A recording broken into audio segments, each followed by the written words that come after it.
Hey guys, this is gonna be, I guess, my first weekly bungalow bit. I've been really praying about what I was gonna do. Um, I wasn't exactly sure just because I really wanted to bring forth something that I think is really relevant to everything that we're going through as a generation. And basically, I'm just gonna talk about what I know because it's all I can talk about. It's all that I've gone through. I don't want to go out into things that I have absolutely no idea what I'm talking about because then I'm just gonna end up making a fool of myself and I don't really think that it would be sound. So, what's really been on my heart is just the term humbling.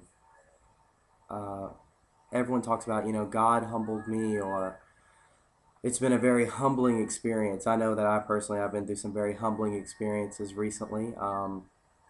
With just, I haven't had a job or stuff went on with my car, so I've really been relying on other people. And, I kind of got to the place where I was just constantly saying, yes, it's a humbling experience. It's a humbling experience. And it just kind of struck something in my spirit. Why is it a humbling experience? What about it humbles me? What about it takes me down? What about it makes me lesser? And I don't know, I've just been praying about it. But I went and looked up the definition of humble, and it means to lower in status or condition, not proud, low in rank. And, I can kind of relate to that, especially with everything that's been going on. I kind of have been a little bit lowered in status, I guess, with I've been relying on everybody for everything. I felt so needy. It's gotten to the point where my attitude kind of got out of hand. I didn't want to ask people for things. And then I got into this self-pity mode, and it was just absolutely terrible. I just wasn't really fun to be around. My attitude suffered, my friendship suffered because I was just constantly sending out these just terrible feelings like to everybody, and it was all because this battle was going on inside of me, and I just wasn't exactly sure why. I know that we've all gone through so many things personally. We all deal with our things. The word says that it rains on the just and the unjust. So even as believers, we deal with things in our personal life that kind of take us down a couple notches or kind of make us sit down for a while. We have to recover.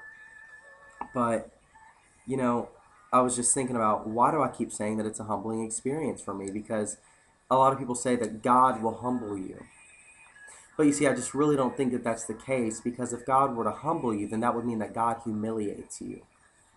And I don't think that God's in the humiliating business. I think God's in the exalting business. We can see that um, in James 4:10, where it says, "Humble yourself before the Lord, and He will lift you up." I mean, God constantly wants to raise you up to a higher level, to a deeper relationship in Him, to better circumstances. Be it financially, emotionally, spiritually, physically. He never wants you to suffer. That's not His heart. Even when we do suffer, He wants us to take joy, and I think that's where that humbling comes in. I just kind of came to the realization that being humbled isn't an act of God. Being humbled is an act of self. You have to choose. When it says humble yourself before the Lord, that implies that it is an act of self. It's me saying, you know what, God, I can't do this. I'm not big enough for this. I don't have the strength anymore. I'm absolutely tired. I'm worn out.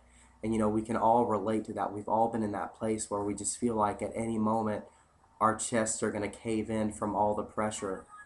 And I think that's the beauty about it, though, because I believe that we've confused God's view and expectations of us with that of our earthly parents. Our earthly parents are most satisfied when we are completely independent of them, when we can rely on ourselves for everything that we need. That's when they're most proud, when we're out on our own 2 feet doing what we need to do for ourselves. But God is most proud of us when we completely rely on Him for everything. When we realize that apart from Him, there is no good thing. And that's just kind of the place that I'm coming to. And that's what I really think humbling yourself is. It's saying, God, I can't do this. I need your help. And I think that's when God is just like, you got it. Finally, I can come in and I can help and I can fix this situation, because that's what he's wanted all along. That's why he sent Jesus to die for us. He realized that we were in a condition of just destruction and sin that we couldn't get ourselves out of, even with the law. There's no way that you can honestly follow the law bit by bit. The word says that all have sinned and fall short of the glory of God. That's why he sent his son. It's always God wanting to help. It's always God wanting to intervene, God wanting to better our situation. And it takes us to sit down and shut up and say, all right, Lord, have your way. Have your way. Luke 14:11 says, for all those who exalt themselves will be humbled, and those who humble themselves will be exalted. Once again, it's not about God humbling us. It's about us humbling ourselves. Now, we put ourselves in situations, if we don't listen, if we don't take heed to God's warning and the spirit inside of us that's constantly saying, don't do that, or don't do this, or do this, go in this direction. If we don't listen to that, then we put ourselves in situations to be humiliated. The word humiliate means to harm the pride or self-respect of. God doesn't want to do that, but we constantly do that to ourselves. When we put our hand up to God and we say, you know what, God, I have this. I've been doing it fine for the 21 years of my life. I'm completely okay. I don't really need your help. I appreciate the little help you gave me in the beginning, but I'm fine from now on. Then that's when we get in that dangerous territory. That's where the enemy can come in and just start attacking and attacking. And that's when we get in that situation where we see everything around us just crumble.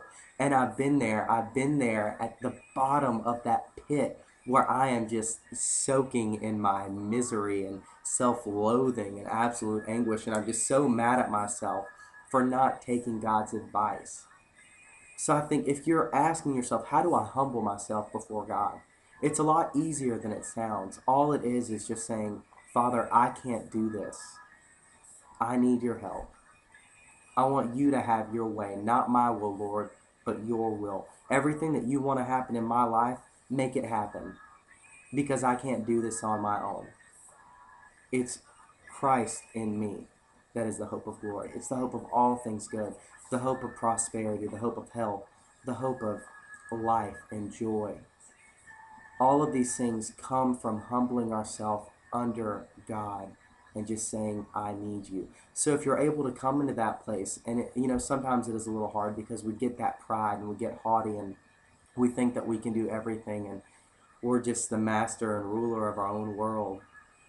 But if you can honestly just kind of extract yourself from the situation and say, Lord, do what you want to do, then you're really going to experience God's love and grace and mercy and everything that he has in store for you just coming in so swiftly. He's just waiting for you to take your hand out of everything and just allow him to move for you.